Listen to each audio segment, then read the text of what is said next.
Hello, my name is Veronica Johnson, and this is my assignment number 3 from my ID model, Theory of Psychosocial Development, created by Erikson. A brief overview of the model. This theory of 8 stages of lifelong psychosocial development was established or published, should I say, in 1950. The concentration is on emotional disturbances of a person in their late teens and early 20s. It also includes the human development and life cycle stages. His theory explained the importance of social dynamics and how it plays into human development. Erikson believed that humans develop over a lifetime, and that starts from infancy onto older adulthood. And he also felt in each of his 8 stages, there were 2 opposing tendencies, one positive, one negative, that a person had to come in balance with. The first article for this assignment that I reviewed was A Time to Sing and a Time to Dance, Activating Hope and Wisdom. The article researched the significance of song and dance in older adults and how that could be helpful. As how it ties into Erikson's theory, the virtue of hope begins in the first stage, which is infancy. And during infancy, hope is the caretaking person. So, Erikson normally points to this person as being the mother. And as infants become children, they develop a capacity to form images of hope. These images are kinesthetic and they involve movement, action, sounds, and emotion. So, things that the caretaker or the mother does to soothe them helps build their image of hope. For example, a mother's voice is very significant to an infant, and Erikson believed that the mother's face and her voice also contributed to the infant's capacity to hope. Erikson also believed that hearing and voice were essential to the infant's capacity to hope, and the voice confirms the familiar. Erikson's wife also did an extension of his 8 stages of life or 8 stages of development. She also believed that wisdom was closely related to sight and that singing, rhythmic gesture, and dance are agents and amplifies wisdom. So, music allows us to see our life experiences from a different perspective and mediate our human relationships. Simple pleasure during infancy for listening to music by someone familiar can be very soothing. Older ones also benefit from listening to music so that they can reconnect with their images of hope. So, there is a connection between hope and dance. By stimulating senses, sight, or by stimulating senses such as sight, hearing, taste, smell, and touch, older persons can stay mentally and emotionally alive.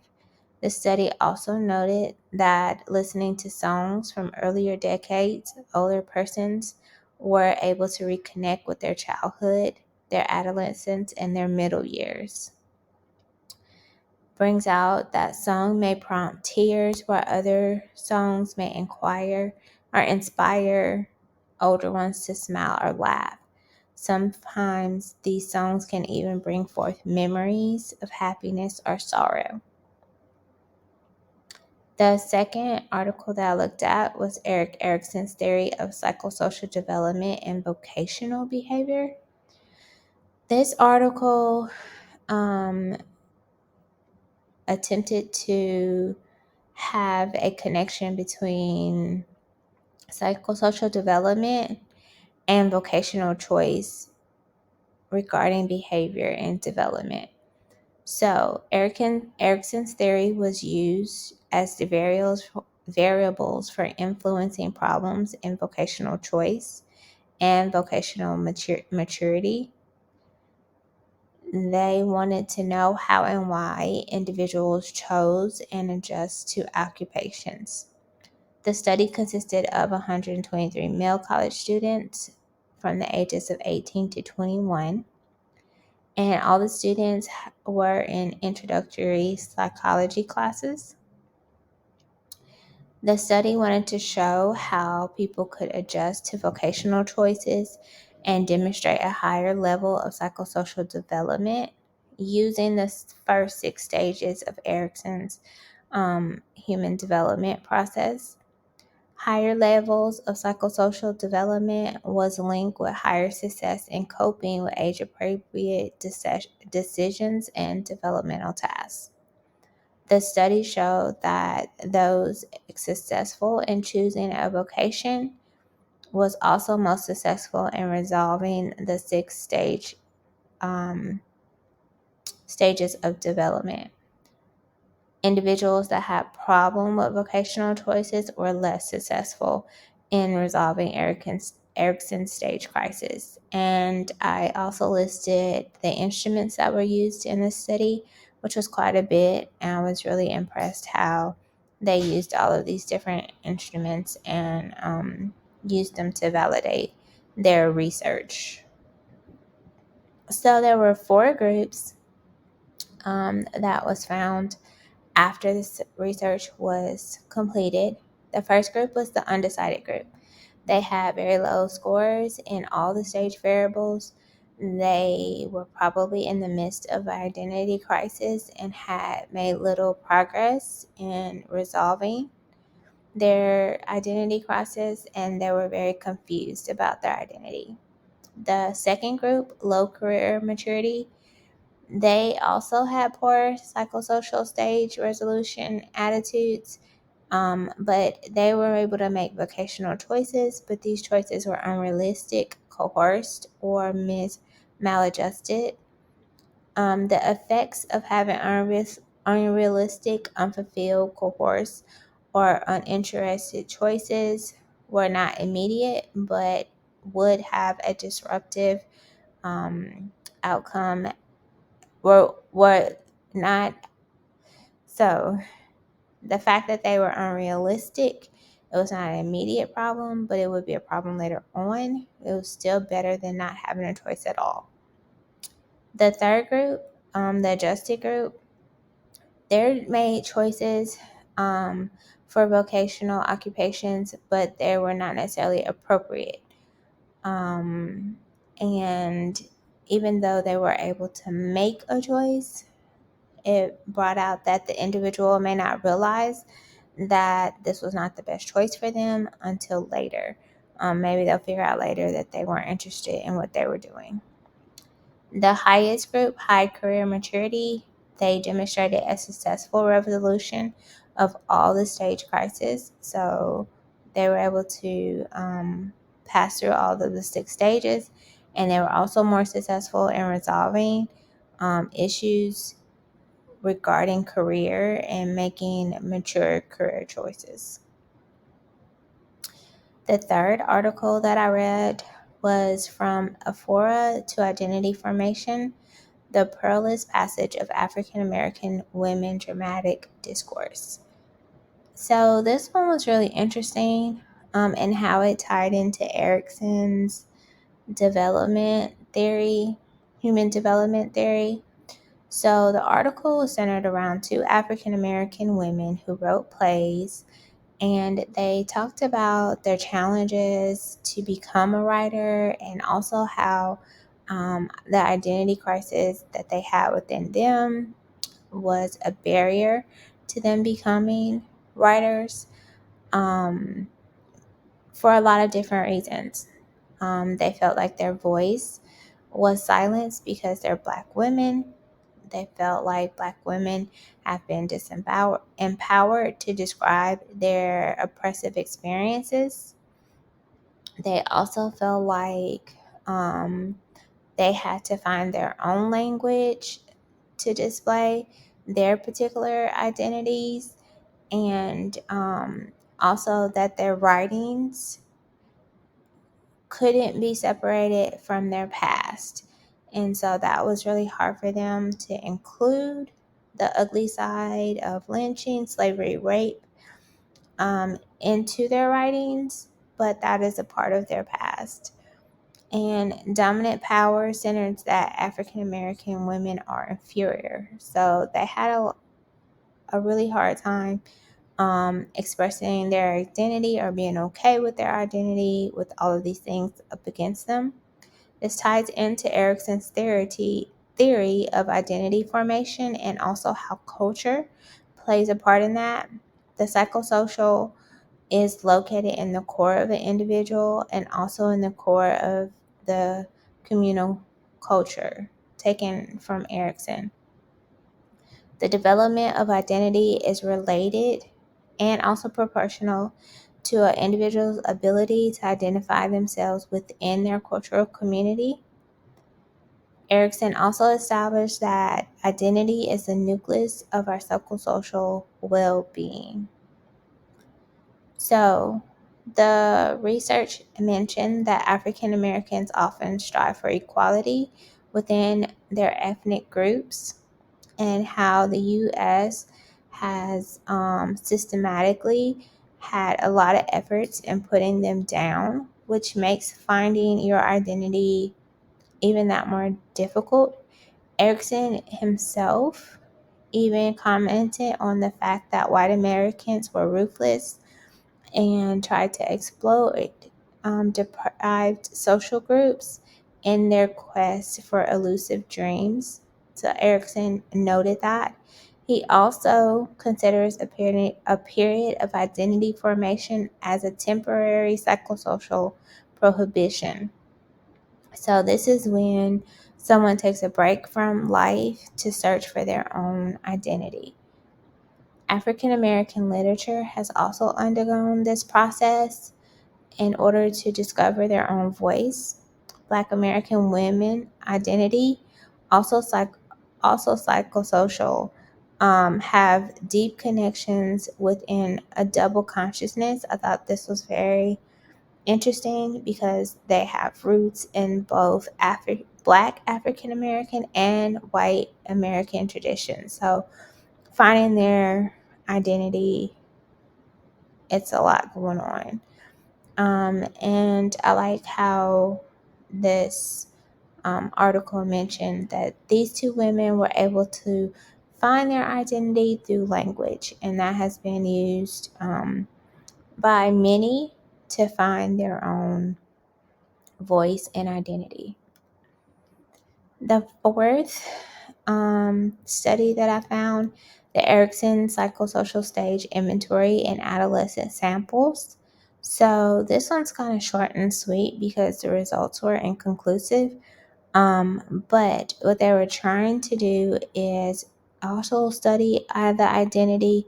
They gave 2,666 high school students in the United States and Japan this the Erikson Psychosocial Stage Inventory, and they were trying to find the presence of or absence of identity and how it is related to positive mental health outcomes and reduce problems of behavior.